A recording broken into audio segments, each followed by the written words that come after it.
Assalamualaikum warahmatullahi wabarakatuh. Perkenalkan, nama saya Lutfia Putri dengan NIM 201190052, semester 5 Lokal B, jurusan Pendidikan Agama Islam, Fakultas Tarbiyah dan Keguruan, Universitas Islam Negeri Sultan Taha Saifuddin Jambi.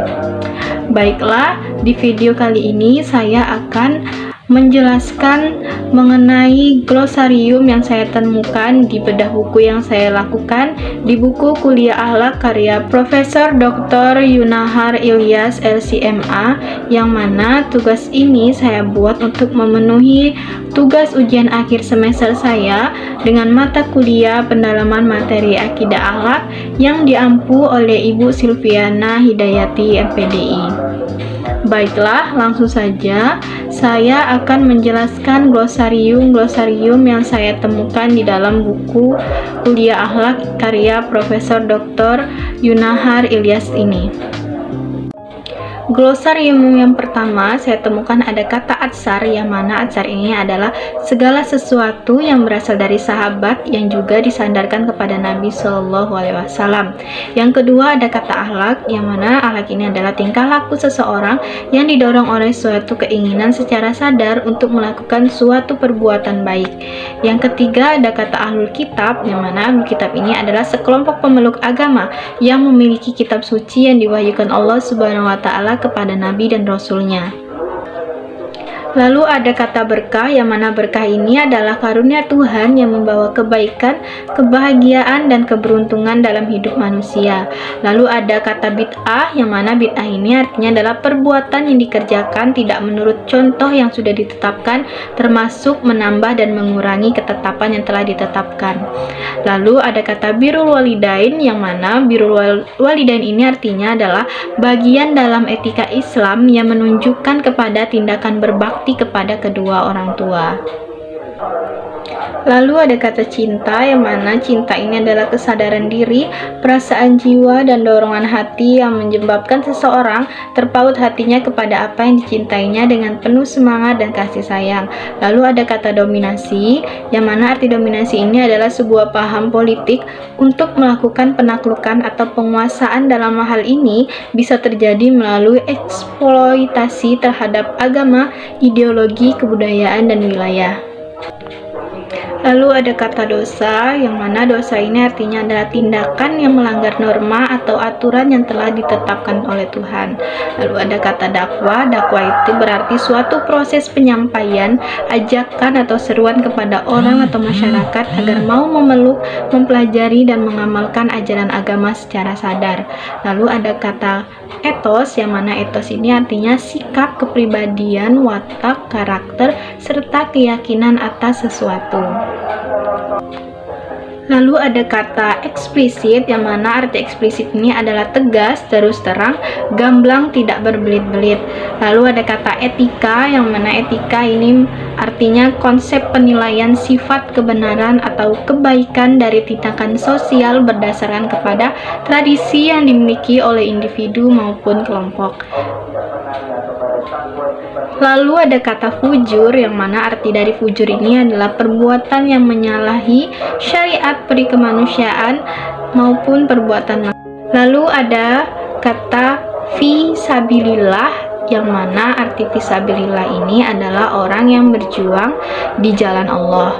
Dan ada kata fitrah, yang mana fitrah ini artinya keadaan yang suci atau kembali ke awal. Lalu ada kata gunjing ini berarti umpatan atau fitnah. Lalu ada kata gafatan, yang mana gafatan ini adalah suku kuno terbesar dari utara Madinah, yang mana dari mereka ini muncullah Bani Abs dan Ashga dan Bani Tibian. Lalu ada kata historisitas, yang mana historisitas ini adalah segala sesuatu yang berhubungan dengan sejarah dan kesejarahan.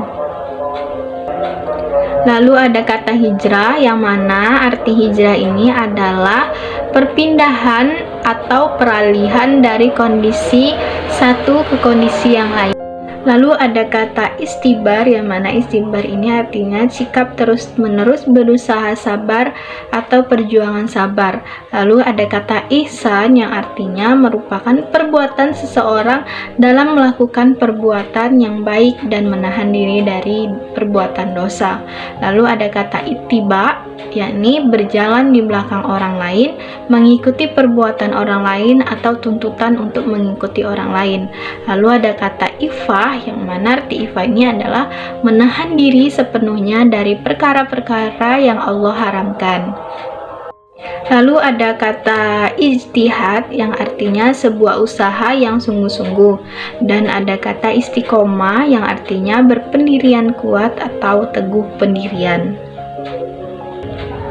Lalu ada kata jihad, yang mana arti jihad ini adalah suatu usaha sungguh-sungguh dengan segala daya upaya dalam mencapai kebaikan, membela agama Islam dengan mengorbankan harta benda dan jiwa raga.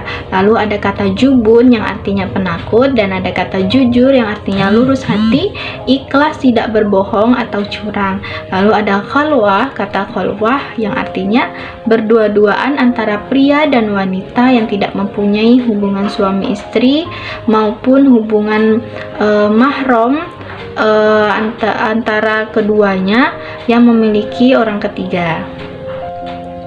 Lalu ada kata khurafat yang artinya semua cerita atau rekaan, khayalan, ajaran tentang pantangan ataupun larangan, adat istiadat, ramalan-ramalan, pemujaan atau kepercayaan yang menyimpang dari ajaran agama Islam.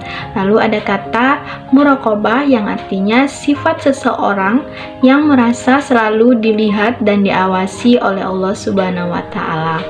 Lalu ada kata muttaqin yang artinya sebutan bagi orang-orang yang bertakwa. Lalu ada kata mukhlis, yang mana mukhlis ini artinya adalah orang-orang yang sadar bahwasannya ia berbuat baik dan ikhlas. Lalu ada kata muhsin, yakni sebutan bagi orang-orang yang berbuat ihsan. Lalu ada kata muhasabah yang artinya introspeksi terhadap diri sendiri, dan ada kata munib yaitu orang yang bertaubat atas dasar malu kepada Allah Subhanahu wa Ta'ala. Lalu ada kata mujahadah yang artinya bersungguh-sungguh, dan ada kata ma'rifah yang artinya pengetahuan yang diperoleh melalui akal, dan ada kata mahabbah yaitu cinta antara hamba dengan Tuhannya. Baiklah, itulah tadi beberapa glosarium dari kata-kata yang saya temukan dan saya kurang pahami dan dapat saya hafalkan dari buku kuliah akhlak tersebut. Saya memohon maaf apabila dalam penyampaian penghafalan glosarium yang saya temukan ini masih terdapat kesalahan. Saya mohon maaf yang sebesar-besarnya. Dan saya akhiri, wallahul muwaffiq ila aqwamit thoriq. Wassalamualaikum warahmatullahi wabarakatuh.